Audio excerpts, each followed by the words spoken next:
Yeah. Devon Larratt. Hey, buddy. Yeah, here we are again. See you again. Yeah. And last time was Poland. Yeah, Yeah. yeah. After I got smeared Yeah, we can talk about that later. by the big man. Let's start with the big one. Viking Arms. Yes. 2020. Yes. Why? Why someone should come here? What's so great about it? I already tasted it and I absolutely love it. You know, all tournaments have like a different feel. Viking Arms, we're all in this magnificent hotel in the middle of nowhere. Faithful. No distractions. Fantastic food. Really good community. I mean, I feel like Viking Arms is, you know, guys kind of roll in, you know, the day before. Everybody eats like kings. And then the event day, I mean, it's pretty much Scandinavia, Western, Eastern Europe, and then the party that night. Yeah. Every time I have been to Norway, there's always like a competition and there's after party. After party is mandatory. The after party is huge here. Yeah, and you need to have it. There's Armwrestling table there. Yeah. And it's fun. Yeah. It's always fun. Yeah, that's I think the highlight for me. The event is always good, and this is my 5th year being here. Over the years, I've seen a lot of repeat competition, repeat competitors. There've been some really amazing matches that have gone down here. Actually, we were just reviewing some of them. Robert Staxton is kind of the guy who runs the event, and he's normally the top guy to beat as well. So, yeah. We'll see. Yeah, about we'll this see. weekend. Yeah. How you feeling? I feel good. And you're pulling 90 kilo. 90 kilo. Yeah. Will be very interesting, and yeah, it's a test for me because I will have the Norwegian guy Frode in a month a little bit over a month. Yeah. So I'm very excited to see the other guys. Big match, man. Frode is Frode's a killer. Sticky. Yeah. And he was born for arm fights. Yes, he was. Yeah. He's not he's a good tournament puller, but he just excels. Yeah. I watched his matches like years before I even met him. Yeah. Years before we even became friends. Yeah. I'm like, he inspires me. Yeah, me too. The abilities that he can hold you in those weird positions, and so I'm very excited. Every match that he has is a war, and that's kind of a characteristic of guys who do well in that format. Yeah. Yeah. But we will see what happens in Viking Arm in about 24 hours. Yeah. Yeah. So it's weigh-ins, everyone's coming up, and yeah, we'll see. Yeah. I have some questions prepared for you, because okay. Because I have stuff that I want to just get by to you. So, like, we talked last time we met was in Poland, 2018, November. Yep. Right after the Dennis match. Yeah. How Dennis match changed you? Yeah, I think that when I look back at my entire career, no single match has affected me as much as that one match. I, since then, have really wrapped my mind around 2 theories, which I kind of absorbed there. So what I really realized is, like, there's levels, okay? And the level of strength that Dennis had me beat by was so significant.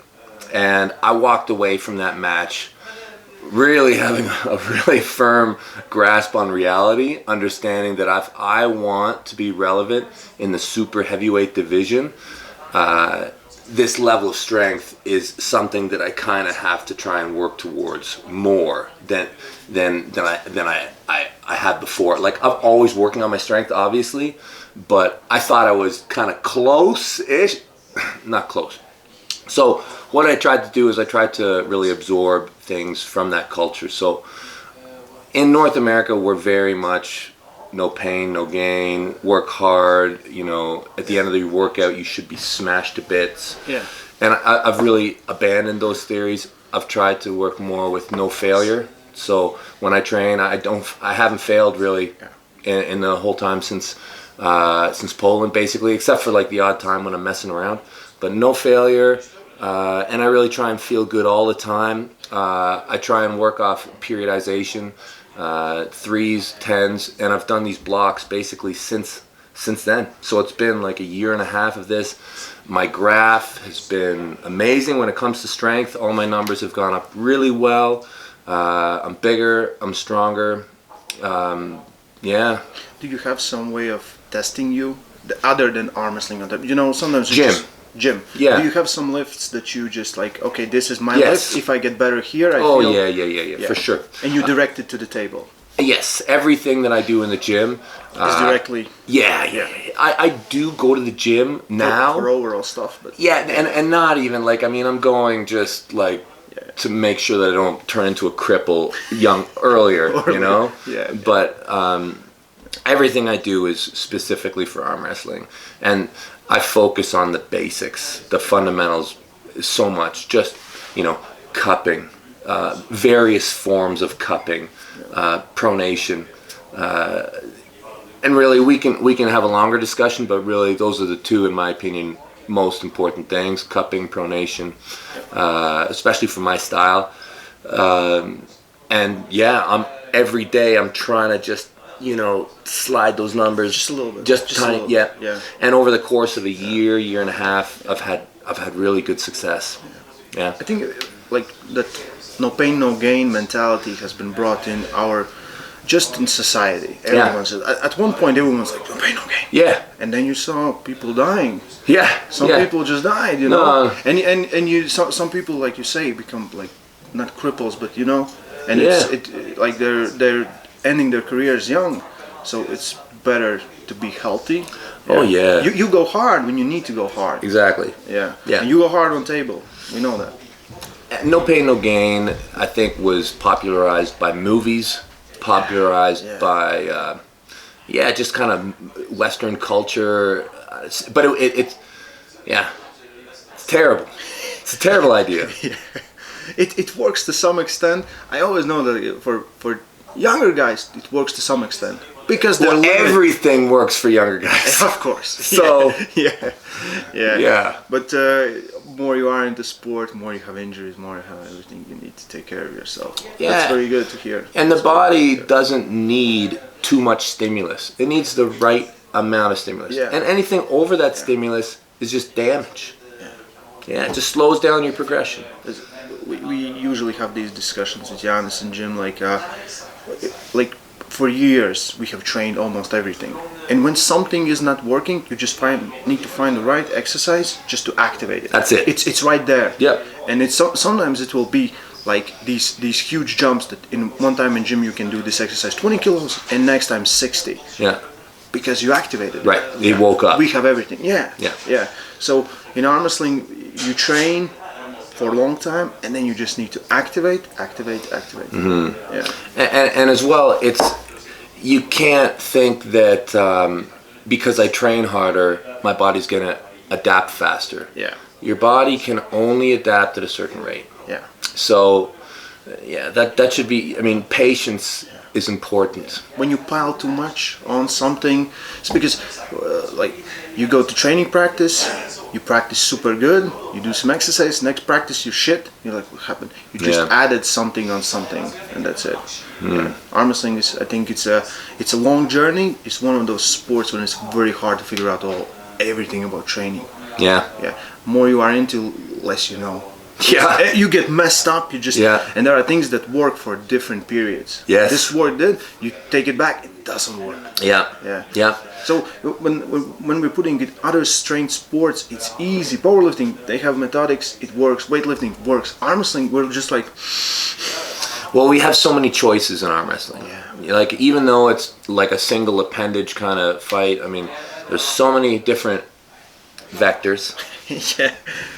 Shout out to There's so many things that we can choose to give away. That it makes it a fascinating sport. Yeah. But I always come back to the same things though. I do dance around all these ideas. Yeah. But there are some things you feel that work for you. Table time. You can't get. I don't care what you do. you can't stay away from the table for too long. Yeah. You know, you will lose your feel. Yeah, like you can. Like there's periods when you can take months and just. But you got to come back. You got to come back to the table, and I think that you can't stay too far away from the cup. I don't care what style you do. Like you should be really good here, and you should be really good here. Like I don't know. Those are things that I find so consistent throughout my entire 25 years. You know. Back pressure or side pressure? Back. Give me percentage. So the way that I look at arm wrestling is it's about a few things. When you want to do the most damage possible to a person, like when I'm arm wrestling, the worst thing that can happen to me is just to have it move further away from me. Okay? The further the match is away from me, everything is terrible. And so when somebody goes to the side too early, it kind of locks them into a place that they might not be happy. I feel like side pressure is the end of the sweep. Most attacks are done in a sweep, right? You start off going to the back and then it finishes at the side. And when you run out of hand, then you have to come back and you get back onto the root of back pressure. I think back pressure keeps you healthy. It's more anatomically sound, so that means when you fail, you don't have an injury. To me, side pressure is kind of a short-sighted style, but I've played with side pressure over and over and over in my career. It's an end piece. It's a health piece. Arm wrestling is about bringing the match close to you. I would say back pressure over side pressure. Yeah, I agree 100%. Yeah, and any style requires back pressure. Yes. Even so, it's always argument like Todd Hutchings. He uses hell of a back pressure whenever he's got pulling. to. He's got to, because if you're not holding this angle, it doesn't matter how you know. No, the match will be away from you, and all that side pressure. Yeah. And me and Jans, we are again having these talks that we somehow, I don't know, not spoiled community, but a little messed it up, because we sometimes put lifts where we do some side pressure training. Yeah. Because those lifts are for us, they're impressive. We feel good, you know. Yeah. And everyone thinks that's what we're doing. No. Most of it, 60-70%. Oh man, 60-70. More. I mean, when I talk about side pressure percentages, 5-10 from training. One. Maybe 1%. Okay, like almost basically nothing. Yeah. Like I play with it from time. Yeah. Like side pressure is one of those things. When I look at everything, I'll have like a blip where I'll do it a bit, a blip. Yeah.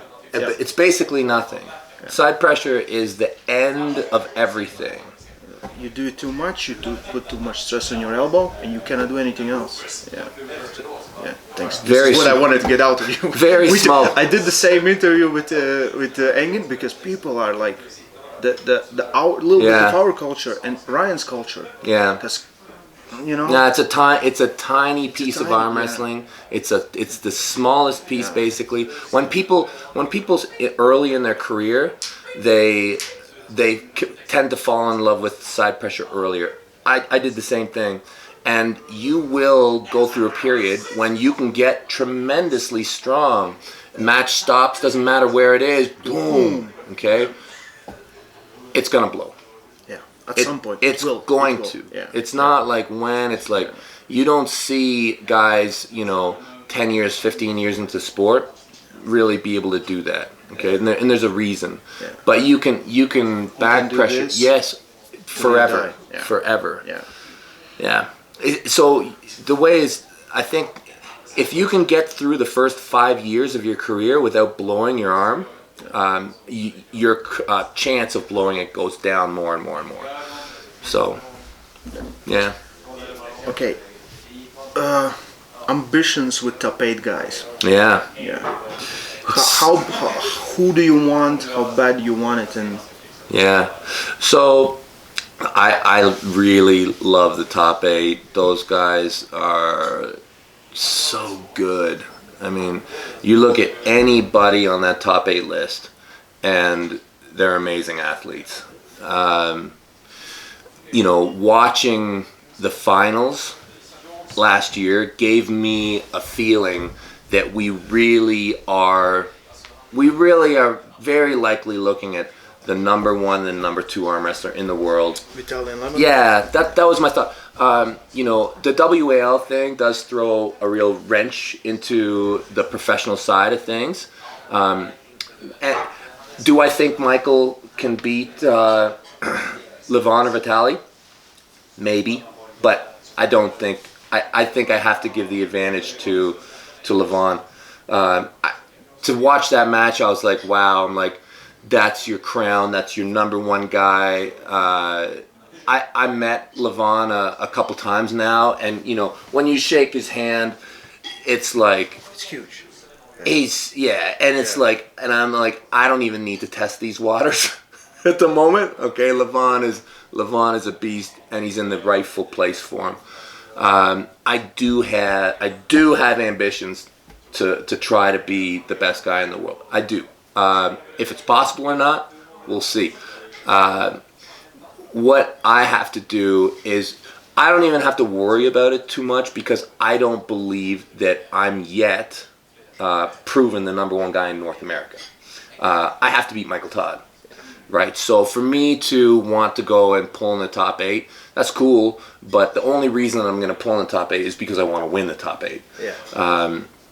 And until I actually beat Michael Todd, which hopefully I'm going to do this year, after I beat Michael, the next people on my list will be Europeans, because I don't want to just beat the same people over and over. No, so it's fine if you're not the champion. If you're not the champion, it doesn't really matter. But if I can beat Michael Todd, and I think I can do it, then we'll move forward from there. And because of the contracts, WAL, PAL, I'll probably start with Europeans that are great, that are not on top 8. Right. Yeah. So we all know who that guy is. Yeah. Right. Gennady is high up on that list. Yeah. Yeah. And look, if in a perfect world for me, I beat Michael Todd, I beat Gennady, and then to me is like, there's Vitaly and there's Levan. So yeah, if I keep winning, I'll do my very best to make those matches happen. So Dave basically will have a transition fight, which. And what's up with that?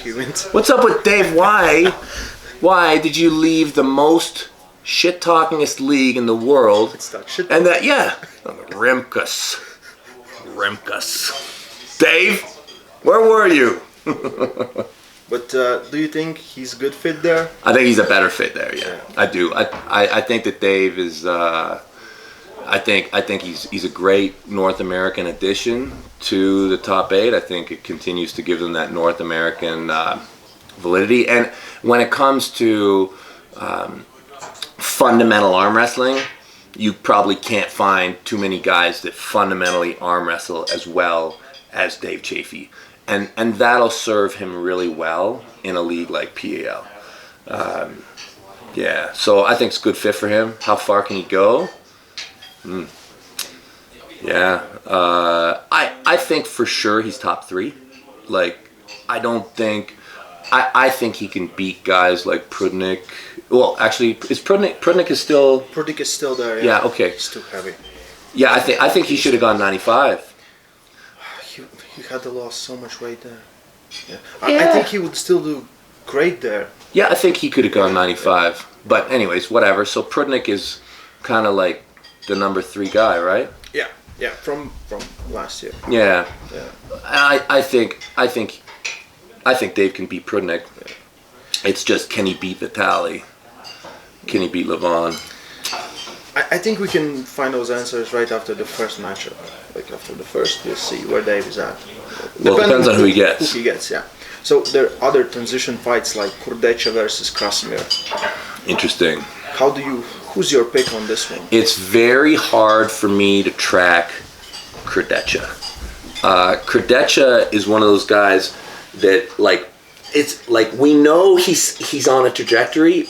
It's hard for me to peg. It's hard because you see this guy, you meet this guy, he's this great big athlete, smart guy, loves arm wrestling, so new still, right? Yeah. And you don't know. And last year, he's right. Yeah. He's very good. Even every match that he had last year, you could see him improving. And Krasimir. yeah, Krasy's amazing too. Probably one of the smartest guys in the sport. And yeah, I just don't know. I don't know about that match. It will be the question: can Kurdecha open up Krasy, Yes. or can Krasy hook Kurdecha? Yeah. It's very hard to find out where Kurdecha is now compared to Krasy. I mean, I have to kind of believe that Krasimir can still get this guy. I have to think that, like, even though Kurdecha is bigger, Krasy's not small. Like, Krasy was 105 in Zloty. yeah, We're thinking he's gonna get bigger. he should get bigger. Yeah, a little bit. Yeah.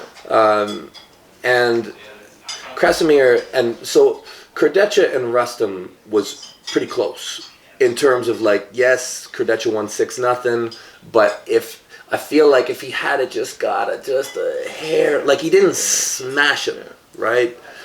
And I think that if that same thing happens, I think that Krasimir should be able to close just a couple more angles and get the. I don't know. It's really exciting because I don't know how fast Kurdecha is improving. I feel like Kurdecha's potential is still much greater than what it will. I think that probably by the end of this season, this same match with Krasimir will look different.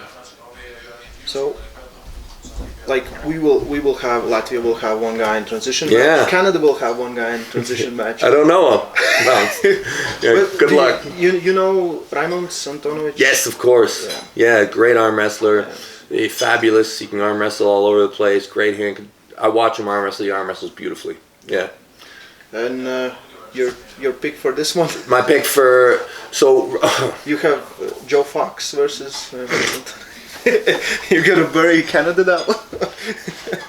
I'm sorry, Joe. I'm sorry, buddy. But I think you're probably 1,000 to 1 long shot. Yeah, I think Raymond's is probably a sure in on the top 8. I think so. Yeah. So another great addition that you've been talking for years is John Brzenk coming back. Isn't that exciting?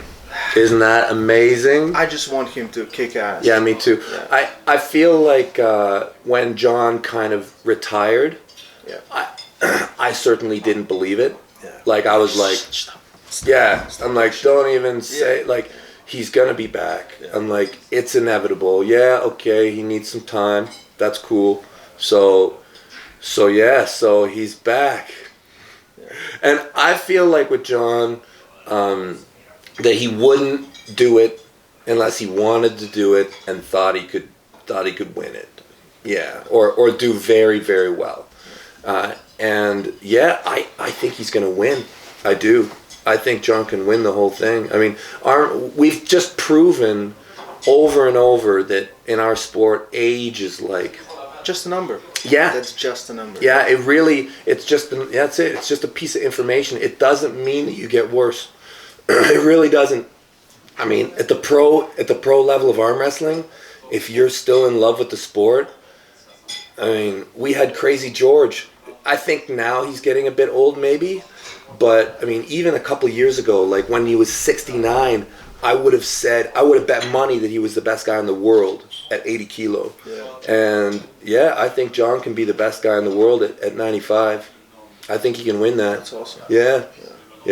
We should find out pretty soon. Yeah. That and I just hope his shoulder is fine. That was his problem. Well, it won't be. Won't be. No. It will be manageable, maybe. Yeah. At least. Yeah. That's it. Somewhat Like, you can't expect John's injuries to disappear.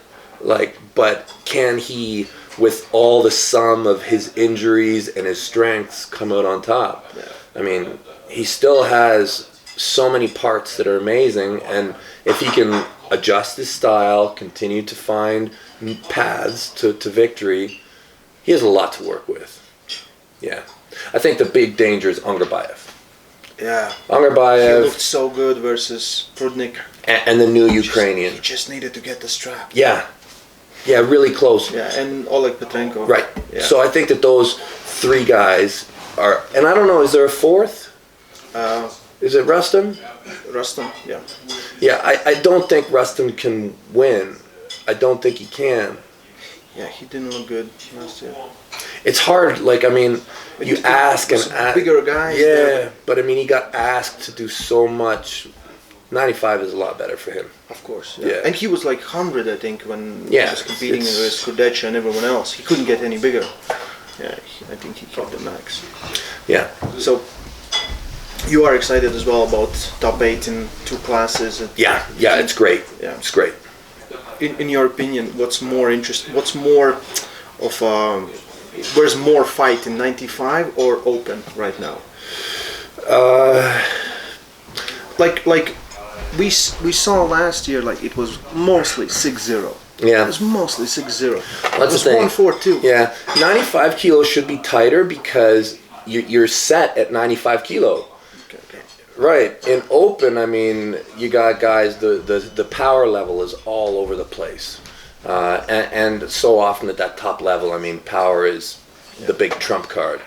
Yeah. So 95, I mean, should be better matches, but I'll probably still be, like, if you tell me I only get to watch one match, I mean, if Brzenk is in the finals with, say it's Brzenk and Angarbayev, and then you got a rematch of, say it's Dave and Levan, that's going to be an interesting day.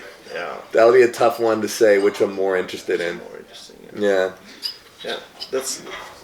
We're excited. We can't wait for 2020. Yeah. Do you think Levan right now is the Everest? Well, I do. Yeah. I think Levan's got to be the number one guy in the world until proven otherwise. And the reason that I say that, people think that I'm being like disloyal to, like, I'm a WAL guy, and you know, I like to wave the WAL flag. I love everything WAL, but I think it's very important to speak the truth when it's time to be spoken. I think that there's a really good chance that guys from the WL can beat Levan. But the last time the best from the East and the best from the West won, in both right and left, the East has won the super heavyweight division. So, and that goes for both left and right hand. So I think that until that match happens where East and West meet, and you know, somebody from North America can bring the title back, we forever have to acknowledge that the number one spot resides in that side. Yeah. So that's Levan. Yeah. But when the match was happening, Levan versus Vitaly, who was your pick at that moment? Did you pick Vitaly? Because I was still thinking Vitaly could do it. So I think my heart was with Vitaly because, you know, he's the tall, skinny guy and technical, fast. Yeah, I think that as soon as they announced the tournament, I think that, you know, I thought Levan has to be the favorite to win this whole thing. But you know, you kind of start to root for the underdog. You kind of start to root for that guy. I thought it was possible. I thought it was very possible for Vitaly to win. Yeah, I mean the odds, the paper favorite had to be Levan, I think. Yeah.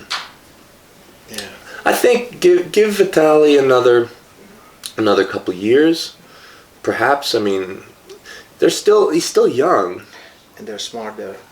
Yeah, they know.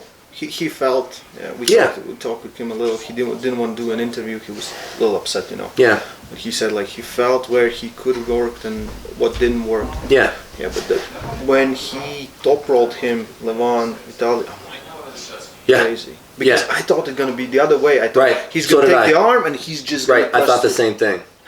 No, but he arm wrestled perfectly, and that's something that I always. It's interesting to me when people watch arm wrestling on these high levels and they see these super big, strong guys, and they're like, "Oh, this guy is all power."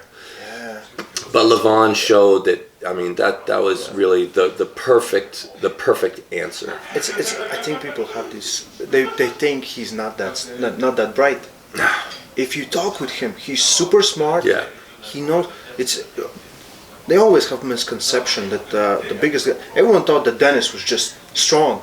They are super smart. Yeah. They know their shit. Yeah. Super smart. Yeah. It'll be hard to beat Levan. It'll be very hard. Yeah.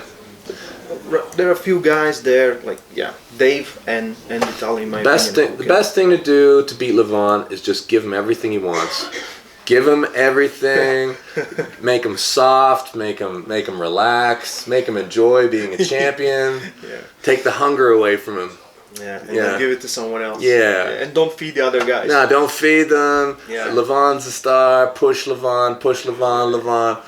And then you just, I did it. You got to make him think he did it. Yeah. Oh, I just don't want to. Cool. Okay. You good? Can we continue? Yeah. Okay, so you've been, I think, the greatest ambassador of the sport we have ever had. I think no one has traveled more. No one has done more seminars. No one has been to more countries as an arm wrestler promoting sport.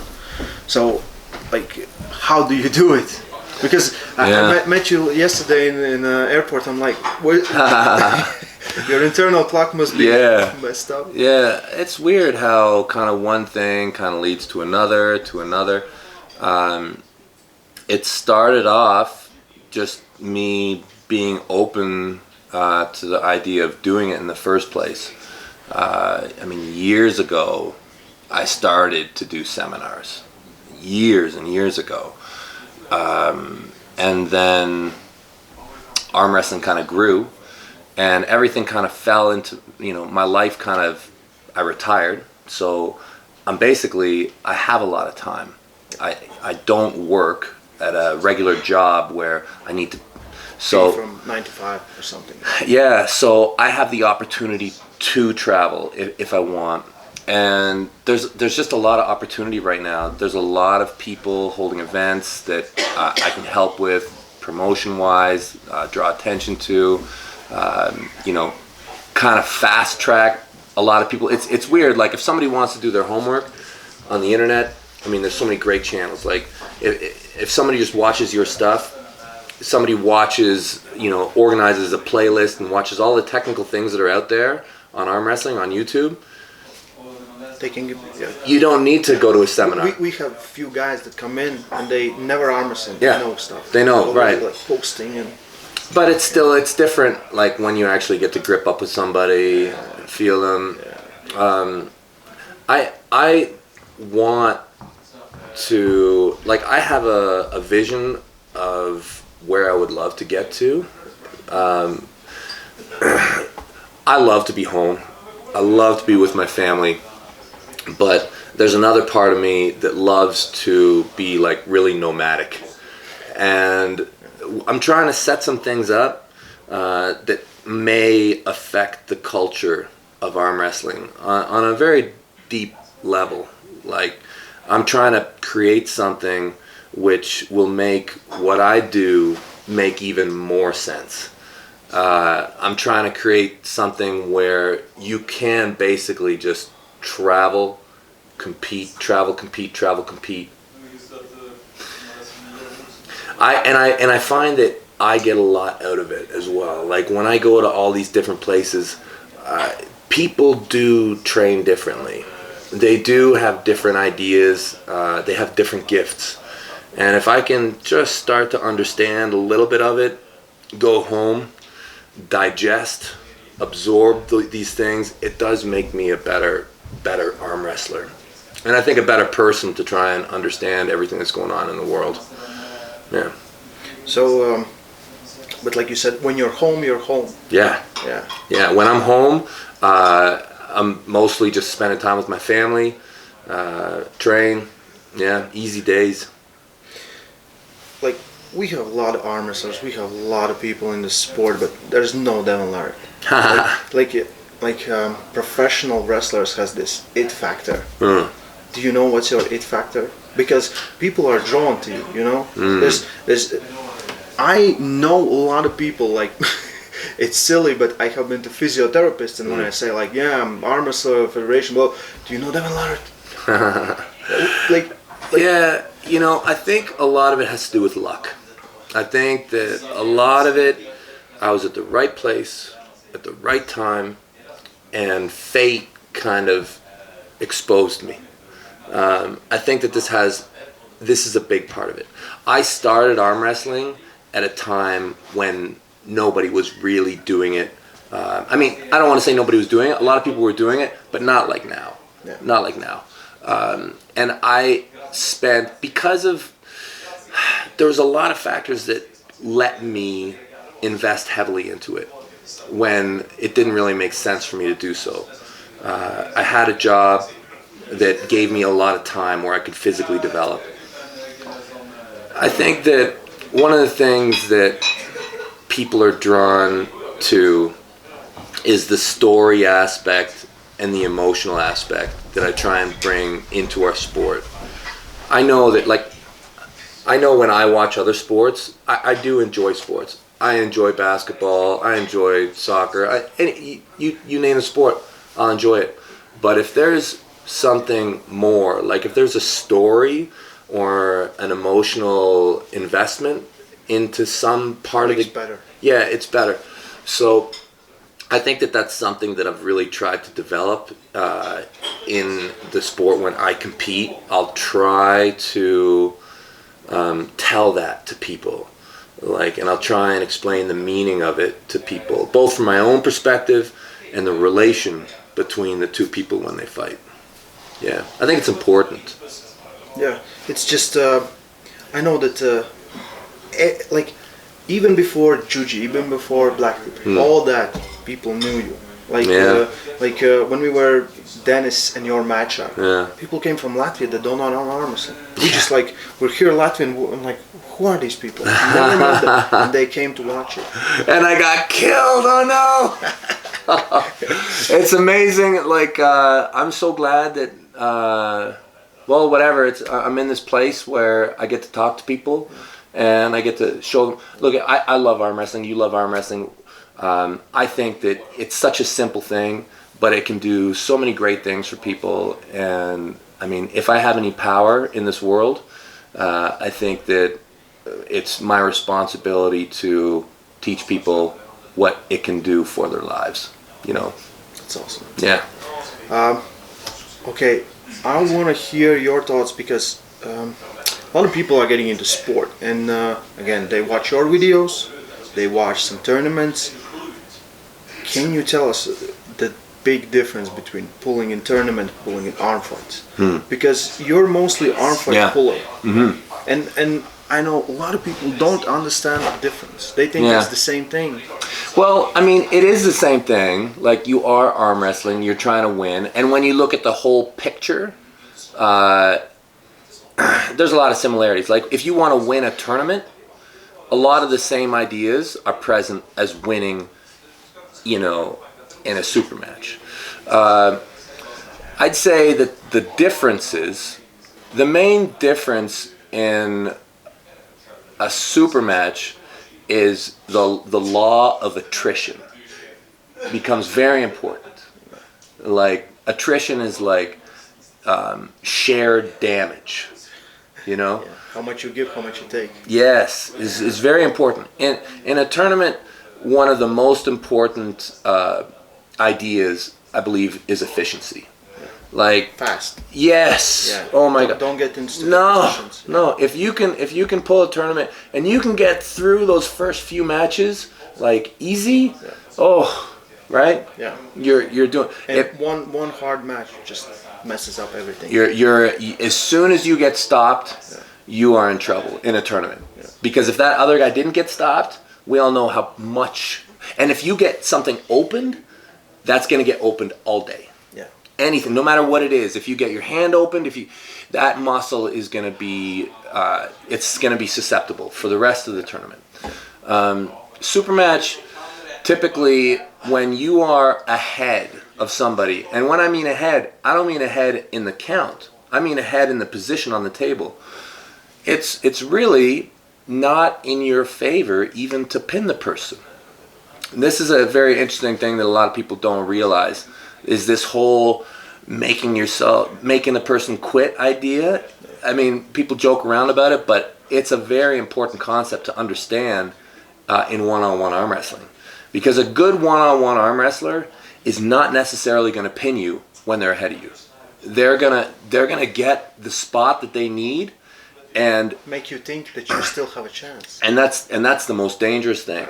If you have lost and you're going up against somebody who has you out-angled, and you continue to stay in that match and grind and burn, you're going to burn out all your energy, and that match won't be over. Yeah. The whole series will be over. Yeah. And arm wrestlers are all stubborn. One of the characteristics of a great arm wrestler is they're stubborn.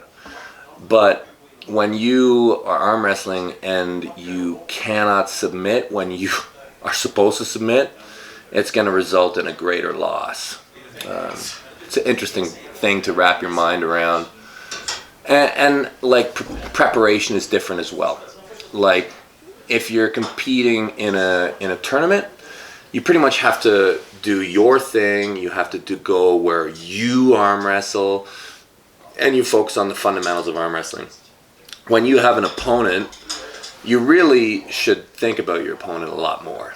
Like, especially, well, yeah, a lot. I mean, it has a lot to do with who that guy is, and you can adjust your style to best counter them.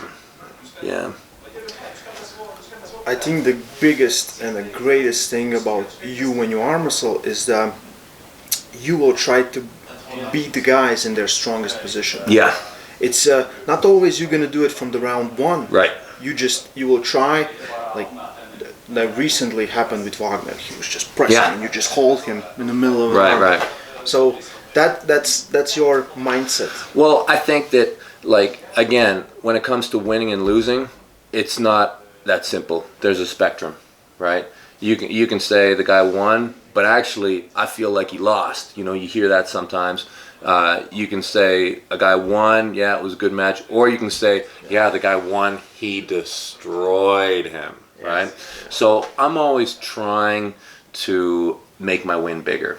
And first of all, I'm trying to win. So by any means necessary. So I'm certainly not going to try to lose with dignity. I won't do that. Yeah. I will fight to win, and that's my number one thing. But once I can win, I will try and make my win bigger and bigger and bigger. Yeah. Because I think that's the greatness of Devon Larratt. When you're arm wrestling, that's the big part. I think not a lot of people see it. They see, like, yes, he has endurance, he can hold you, But what I see is like, oh my God, you set him up for this, and now you're in his position. Yeah. That's. I like that too. That's one of the things I love about arm wrestling, is when you can deepen it, deepen your victory over another person by opening windows for them, because they should have the advantage. It's always like, you top rolled him, go and hook with him. Yeah. And you're like, okay, I did the both things, you know. Yeah. So right now we have a huge variety of good arm wrestlers. Yes. Who do you enjoy watching? Like, name just a few. Like, is there someone who you watch that still inspires you? Like, oh my God, like I wish I could, or I'm gonna try to do something. Or that list is very long. Very long. It's a very long list. I'm a huge fan of arm wrestling. There's so many athletes that I watch, from women to men to disabled to lightweights to kids. I do really watch it all, and whenever I see a match that really inspires me, I'll share it. And it's not even always the best guys. It's just what happened on table. Yeah. If you love to see that, you love to see that. There are people that you continuously see, like, I mean, I don't even really want to say a single name here because there's really a lot.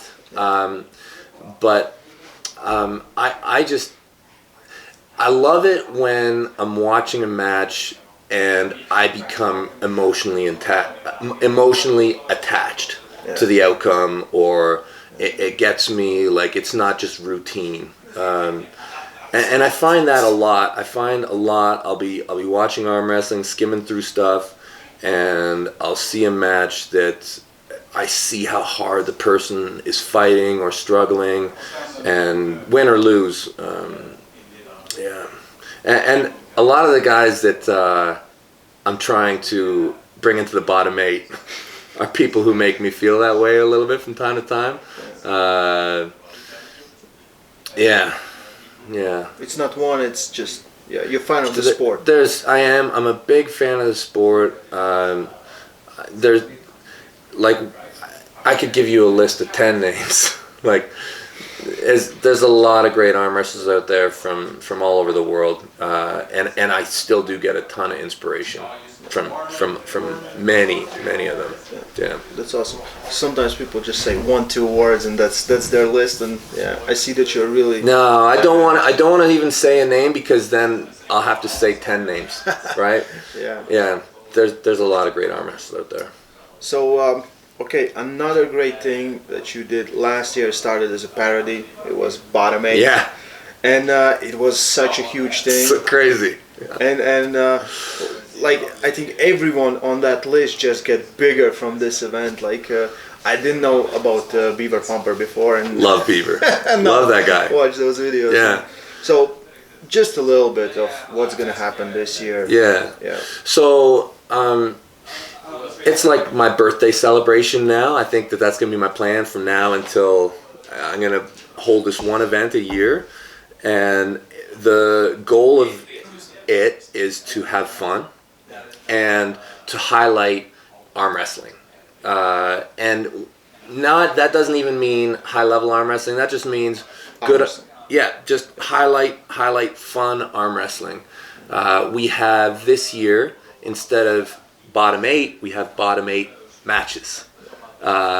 So we're kind of pulling in a variety of people. We're pulling in a lot of people with good reach from arm wrestling community and outside communities.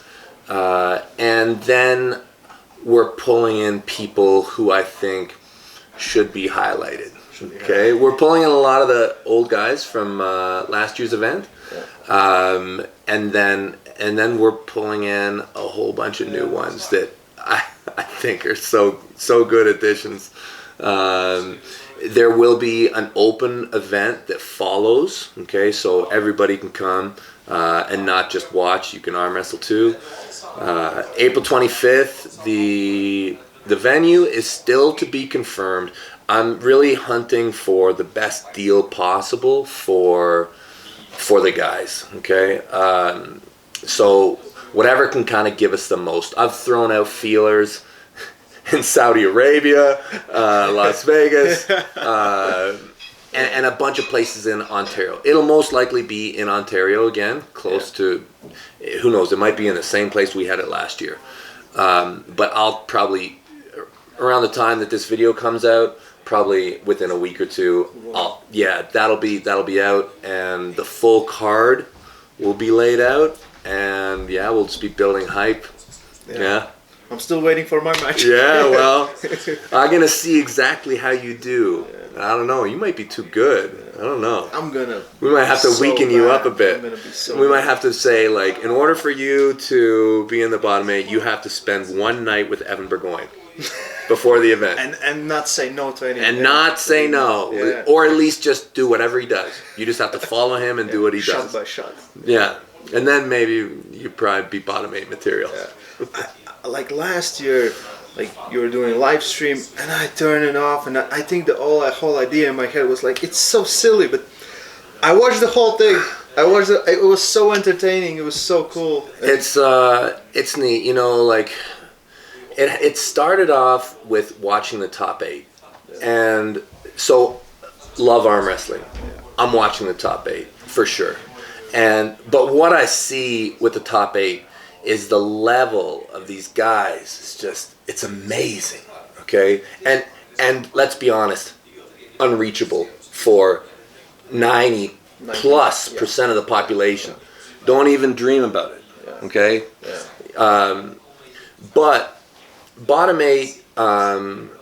What I thought was, I want to find guys who have arm wrestling in their hearts to that same degree, but they have it at an appropriate level in their life. You know, so it's that construction worker. It's that beaver hunting guy up north. He's never going to be a world champion.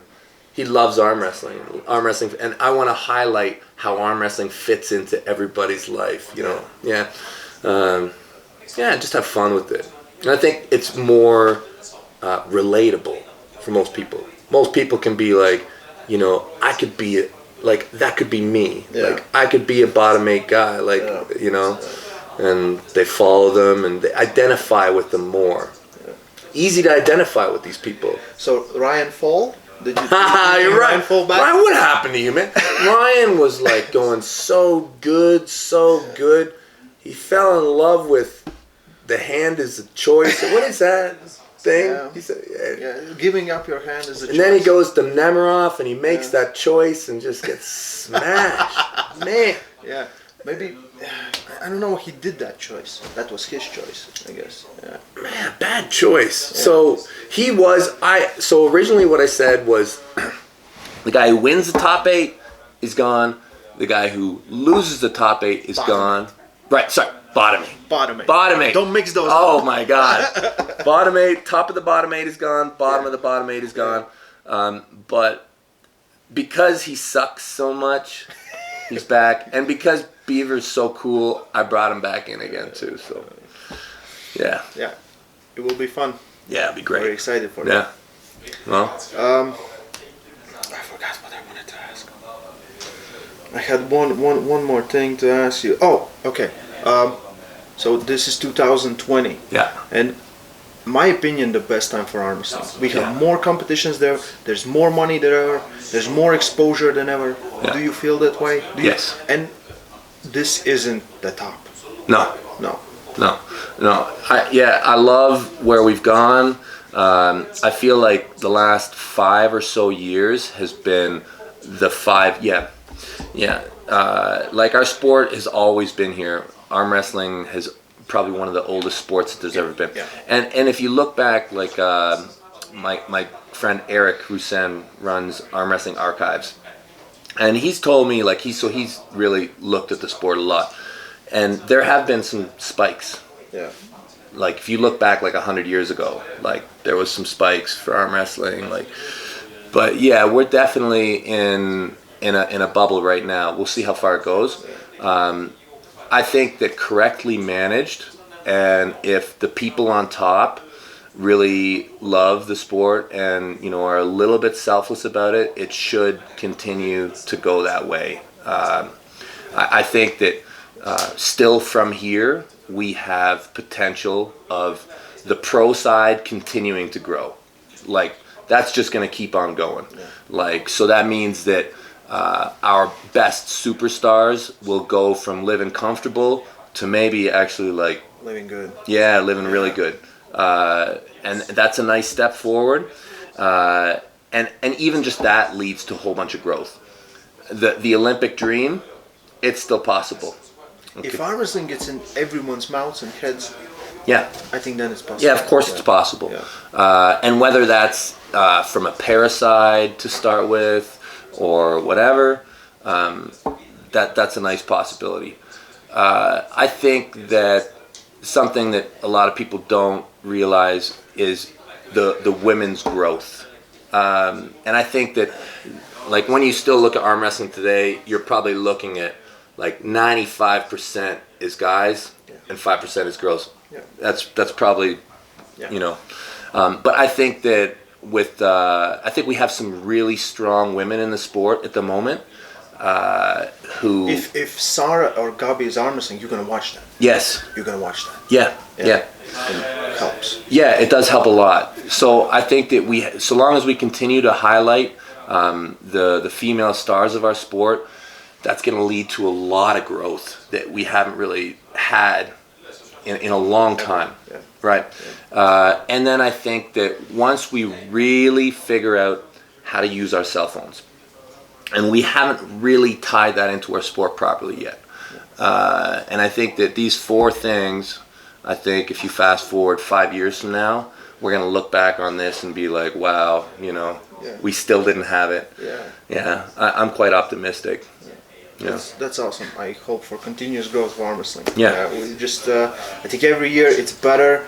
Events are better. More information out there. Yeah. And I think exchange of information is one of the big things. Yeah. The seminars you're doing, the information you're giving away, information you're taking, same as we are doing on our channel. So, thank you for this. Stay strong. And love arm wrestling, man.